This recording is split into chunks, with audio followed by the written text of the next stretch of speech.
Good evening, ladies and gentlemen. Tonight, we're honoring a person who dedicated his adult life to making Miami Trace and the surrounding community better. Gordon Lee McCarty arrived in Fayette County in the fall of 1958 from Moorhead, Kentucky, with his wife, Janet Blanton McCarty. This began a 54-year commitment and many roles, all of which ultimately benefited the students of Miami Trace local schools and its citizens.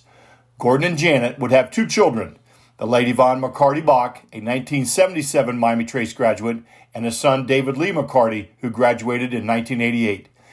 Gordon began as a driver education teacher at Jeffersonville High School. He coached basketball and baseball in his early years. He then helped start the football program when the 5 county schools consolidated into becoming the Miami Trace local school district. Gordon was a head basketball coach and head baseball coach for the Panthers. After his coaching career, he began a long tenure as a referee.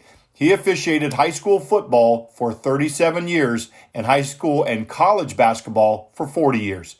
Gordon became the principal of Jeffersonville Elementary School in 1970 and held that position until 1991 when he retired from education. 1 year later, he was elected to the Miami Trace Board of Education, a position he held for 20 years.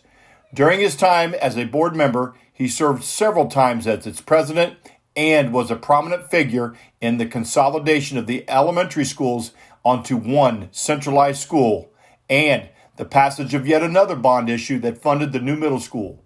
These key decisions truly centralized the entire operations of the district onto the beautiful site you see here this evening. During the time he served on the Miami Trace Board of Education, he also served as a member of the Great Oaks Board. While on the school board at Miami Trace, the district was recognized by the Ohio Department of Education with the Excellent with Distinction designation. Gordon McCarty hired, mentored, and encouraged countless staff members in our school district. His reputation as a tough but fair administrator earned him respect far and wide. Simply stated, he was here to get the best for our children. Gordon also had a very distinguished public service record. He was a Jeffersonville Village Council member and mayor. He was a township trustee, Chamber of Commerce member, a Shriner and Lions Club member, and helped direct the Jeffersonville Little League organization for 15 years. Gordon Lee McCarty passed away on December 14th, 2020. He left behind a legacy of service to the entire Miami Trace school community. I ask all in attendance here this evening to please join me in giving applause to a person who has meant so much to the history of success in the Miami Trace local school district, Mr. Gordon McCarty.